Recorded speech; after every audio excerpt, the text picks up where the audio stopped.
Hello. Well, while my forge is getting warmed up, I thought I'd do a little walkthrough of my blacksmith setup and some of my tools. I have my triangle, anvil, forge, and my quench bucket. I have two pole vices. One is mounted to my forge, and then the other is freestanding. And what I usually use it for, my grinder and my belt sander. I put a piece of angle iron on the bottom so that I can put it in my pole vise, and that way I've got my grinder, my wire wheel, and everything just right there in proximity.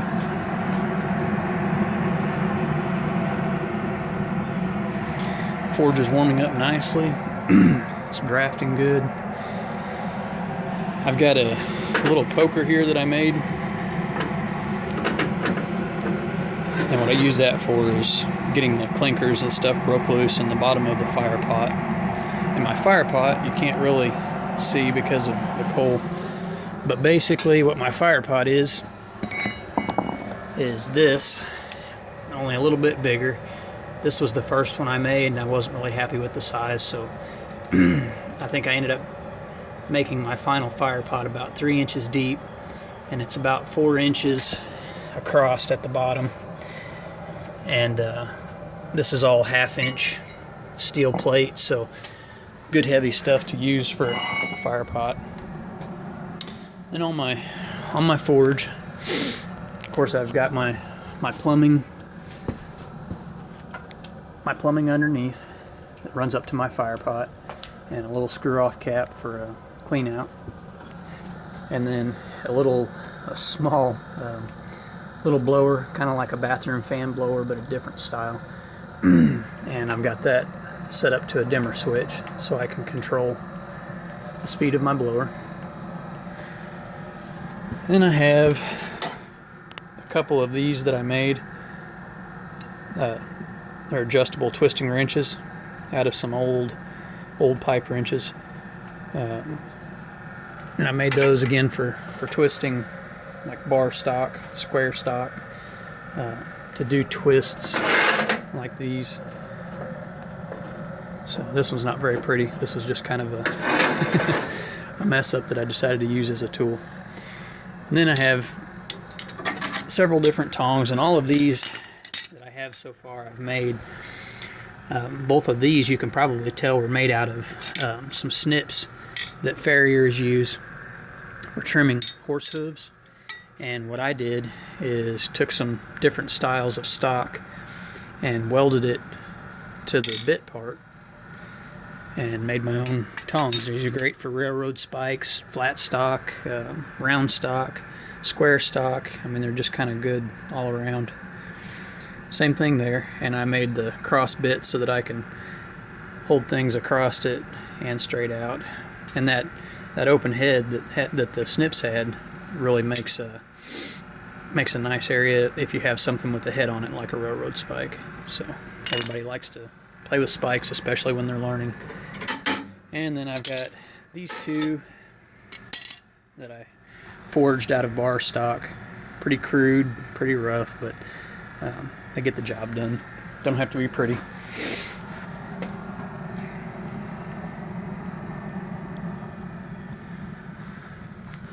Nothing like a nice forge fire on a cool morning. It's kind of rainy and cool out, end of November. So here's my quench bucket, which is just a galvanized tub, and I welded some little casters on there so I can roll it around where I need it. And I've got my my little monster dip cup here. Works really good. And here's the working end of everything.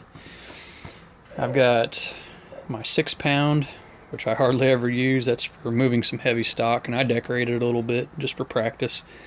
That's my maker's mark in the middle. for my last name.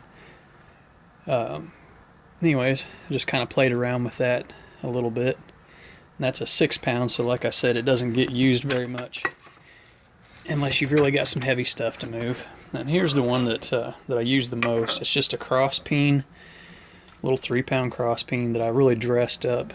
You can tell I took some time and kind of dressed the face of it to make it where it's better for forging. Rounded the edges, made sure that there's nothing that leaves a lot of scuff marks and scar marks in the work. And I rehandled all of my hammers. They have a short, flat, tapering handle, and I like that because it's less fatigue on your hand. It doesn't want to slide out of your hand because of the taper, so that works really well. And my other hammers here that I've made, and I took some cheap 3-pound cross peens really and made these cutting disc, and that one's kind of nice if you're doing a dish or a spoon. A little bit heavier than a ball peen, but you've got that nice round face. And these are nice for leaves, leaf work, and that kind of thing. You've got the cross peen and the straight peen. And then, of course, a couple of ball peens. Don't use those a whole lot, but when my kids want to do some blacksmithing with me, they get a lot of use out of those. So wire brush, various center punches, chisels, that type of thing. And of course I've got some wider chisels that I can use for slitting and cutting. And over here, this was one of the first Hardy tools that I made. This was a 2-inch ball, actually. There's another one. It was just a 2-inch towing ball, and I forged out the threaded part of it to make it where it would fit my Hardy hole. And that round one is really nice again for any kind of round work, sheet metal and spoons, things like that.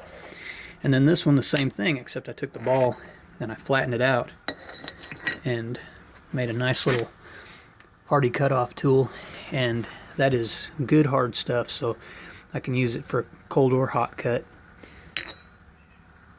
And I keep it down here so I don't accidentally hurt myself on it. It's razor sharp. My anvil is a mouse hole anvil. It was pretty rough shape when I got it. The face was. I added probably 5 pounds of metal to the face. I put a new face plate on, welded it, heat treated it. Just really did a lot of work on it, but it's turned out to be a fantastic anvil. Good rebound. Weighs about 120, which is on the small side for an anvil, or I guess medium size, but big enough to do the stuff that I like to do. I'm more of a hobby, just a hobby smith. I'm a novice, not an experienced smith by any means. I've taken some classes, read some books, and then came out here and started pounding on some metal. And I've made a few things, but nothing really fancy. But it's just a fun hobby. Good stress relief, especially when it starts to get cold outside. My seasonal work is about wrapped up for the year, so I can play with some of this smithing stuff. So here are a few of the things that I've made, just kind of tinkering around. There again, nothing fancy, but just kind of learning some of the skills of blacksmithing. I did make a fire poker set, and I don't have that here. That was a gift, and that turned out really nice, all square stock. But anyways, that's my little blacksmith setup, and I'm gonna shut off the camera and start playing with some files that I have. Maybe make some knives or a short sword. I'm gonna straighten out some lawnmower blades and leaf springs and get some ideas some stuff that I can make out of those. So enjoy your day. Thanks for watching.